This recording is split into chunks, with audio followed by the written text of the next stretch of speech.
तो भैया ये लाठी जो किसान के पड़ी है वो एक एक इनके कफन की कील साबित है। भाई जो पुलिस वाले हमारे कर्मचारी थे उनके कोई पिताजी थे, कोई भाई भी था, उनको नहीं चलानी चाहिए थी। जब कसूरी कोई तो लाठी क्यों चलाई?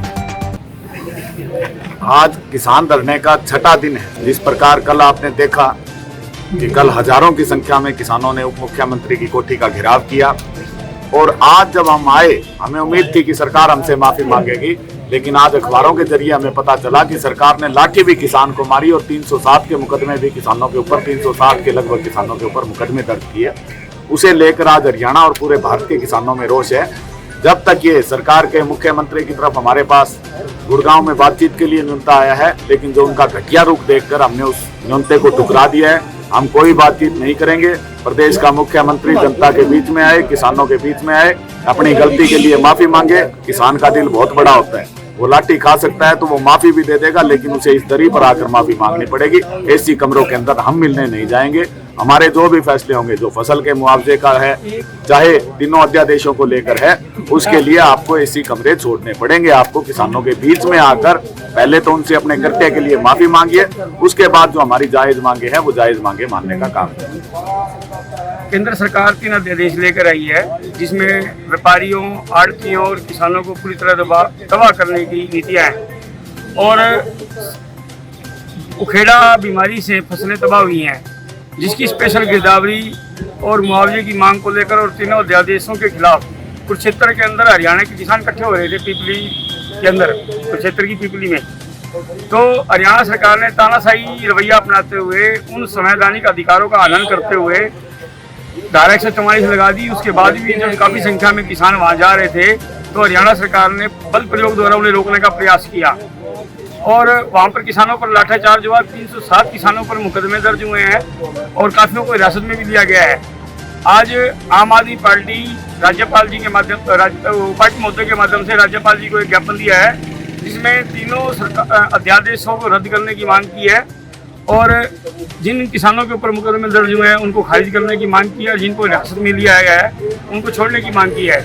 और इस मामले की क्योंकि मुख्यमंत्री जी और हमारे अनिल विज जी जो माननीय सारे कह रहे हैं, गृह मंत्री जी, कि किसान लाठीचार्ज नहीं हुआ और उनके संज्ञान में नहीं है मामला, तो ये जिन अधिकारियों की लापरवाही से ये चीज़ें हुई हैं तो उसकी उच्च स्तरीय जांच कराई जाए और हरियाणा सरकार इस प्रकार के कदम उठाए ताकि भविष्य में इस प्रकार की घटनाएं, बर्बरतापूर्वक घटनाएं ना हो। और संवैधानिक अधिकार और संवैधानिक तरीके से अगर कोई भी किसान वर्ग व्यापारी अपनी मांग रखता है तो उसका रखना दिया जाए। और आम आदमी पार्टी इसी को लेकर आज उपायुक्त महोदय के पास आई थी और राज्यपाल जी के नाम ज्ञापन।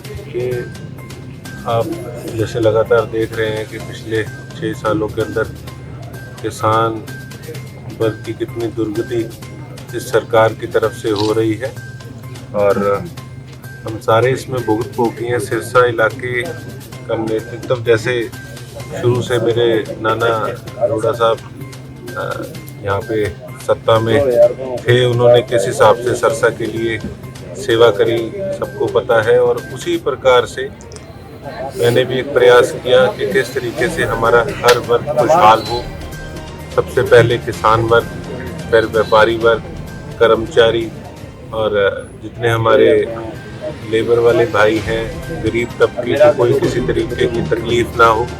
लेकिन आपने देखा कि ये भारतीय जनता पार्टी की जो सरकार है, ये केवल चंद लोगों के अंदर बट के रह चुकी है, जिनको किसी के दुख तकलीफ से कोई लेना देना नहीं है, और इतनी ज़्यादा तानाशाह इनका रुख है, ना ये किसी की बात सुन के राजी, तो उस पर काम तो ये लोग क्या करेंगे।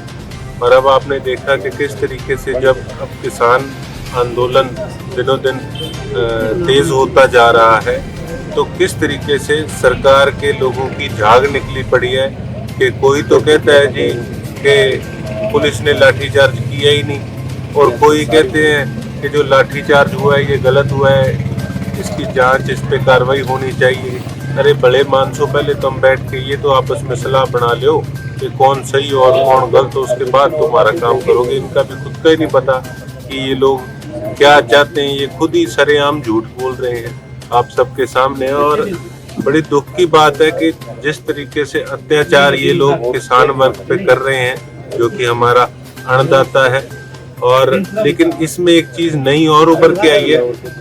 हर चीज में कोई ना कोई नुकसान होता है तो कोई उसमें अच्छी चीज उभर के भी आती है, और इसमें अच्छी चीज ये उभर के आई है कि ये मेरी होश के बाद तो ये पहला ऐसा आंदोलन है जो कि किसी जाति से ना मिलके इसमें हर बिरादरी के लोग आज अपनी आवाज को सरकार के समक्ष रखने का काम कर रहे हैं, अपनी आवाज को बुलंद करने का काम कर रहे हैं किसानों के हकों के लिए।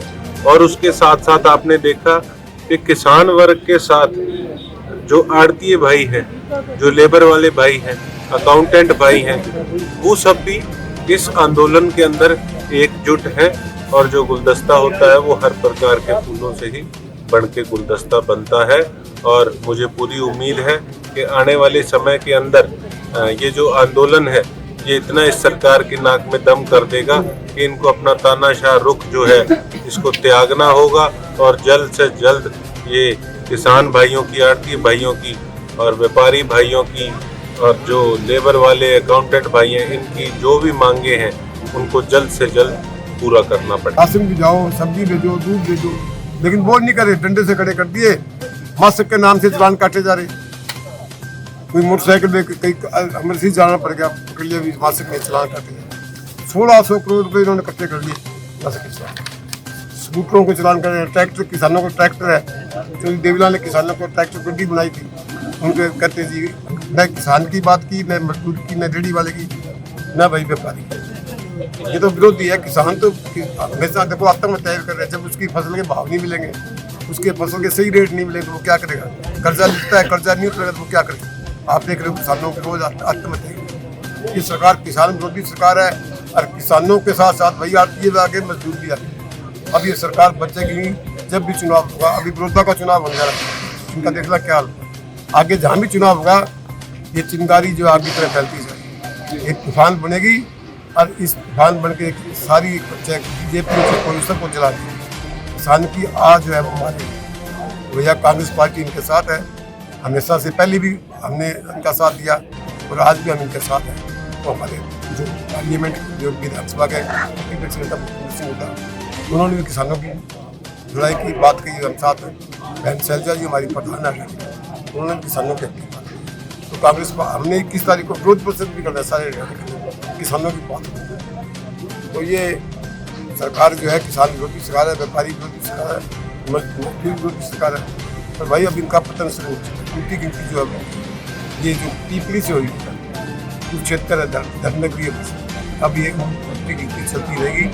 और भाई हरियाणा सरकार को कोई पता नहीं, कब पता क्या बोल रहे, क्यों इनके मंत्री इनके खिलाफ, MLA इनके खिलाफ बोलते हैं। ओम प्रकाश यादव है, उसके खिलाफ पर्चा दर्ज हो गया। अभी बबली बहुत बोल रहा है, कभी दादा गौतम बोलता है। तो ये सरकार का कभी भी पटाखा बोल सकता है। आज मेरे किसान भाई कई दिनों से धरने पे बैठे हैं। इनकी मांग है, जो सरकार ने 3 अध्यादेश किसानों पर लागू किया है वो वापस ले। नरमे की जो फसल खराब हो गई है उसकी तुरंत गिरदावरी करा के इनको मुआवजा दिया जाए। जैसे धान है, सरकार कहती है धान ना बीजो, तो सरकार ये बताए क्या बीजे, आप क्या बेनिफिट दोगे, ये धान नहीं बीजेंगे, लेकिन आप ये तो बताओ कि ये चीज़ बीजो, हम इसका आपको इतना लाभ देंगे। वो नहीं कर रहे। अभी तक लोगों को परालियों के पैसे नहीं आए, जो पराली खरीदी थी इन्होंने उनके पैसे अब तक नहीं आए। ये कहती है हम धान के ये कर देंगे, वो कर देंगे, कर कुछ नहीं है, असल में कुछ नहीं हो रहा। आज जो अन्नदाता है सड़क पे आ रहा है, दुखी हो रहा है। सारे हरियाणा के अंदर जो एक किसानों की आवाज़ आ रही है, और सरकार जो है गताई हुई है। अभी परसों जो पीपली के अंदर जो कांड किया इन्होंने, कंडेला की याद ताज़ा करा दी। ऐसा इन्होंने बात तो कभी अंग्रेजों के राज में भी नहीं, इन्होंने अंग्रेजों को भी बुला दिया, किसानों पे नहीं थे। किसानों पे जो अपनी आवाज़ लेके, अपनी मांगे लेकर वहाँ जलसा करना था, लेकिन ये सरकार जो है मिनी इमरजेंसी लगा रखी है, घोषित इमरजेंसी लगा। किसी को अपनी बात जब आप करते हैं जल से तो इनको कोरोना नहीं होती। जब जनता करती है अपनी बात के अटकने के लिए तो कोरोना की ये दिखाती है। फिर तुम भी रोज करते हो, बड़ी बड़ी रैलियां कर रहे हो, करोड़ों रुपये लगा के। आप ये मोदी जी बोल रहे हैं, कभी धड़कड़ बोलता है, कभी खट्टर बोलता है, तब तुम्हें कहा जाता है तब कोरोना नहीं होती। लेकिन जनता अपनी हकीकी लड़ाई लड़े तो कहते हैं जी कोरोना फैल जाएगी। उसके बाद इन्होंने याद दी, वो शांतिपूर्वक अपनी बात, अपनी मांगे लेकर वहाँ जलसा करे, जिसमें किसान भाई भी थे, आरटीओ ने भी इनका समर्थन किया और भाई मजदूरों ने भी समर्थन किया। हर जिले में रोका गया, इनको गिरफ्तार करके थाने में ले जाएगा। क्या इन्होंने क्या कर दिया था अपराध? ये ऐसा तो तानाशाही भैया अपना लिया है, एक घोषित इमरजेंसी लगा दी, किसी को बोलने की इजाजत नहीं, आप कुछ करे जाओ दूसरे को बोल। तो किसानों ने अपनी हित की लड़ाई के लिए वहाँ जलसा रखा था। इन्होंने लाठियाँ चलाई। भाई जो पुलिस वाले हमारे कर्मचारी थे, वो उनके कोई पिताजी भी थे, उसमें कोई भाई भी था, उनको नहीं चलानी चाहिए थी। जब कसूरी कोई तो लाठी क्यों चलाई? तो भैया ये लाठी जो किसान के पड़ी है, वो एक इनके कफन की कील साबित होगी।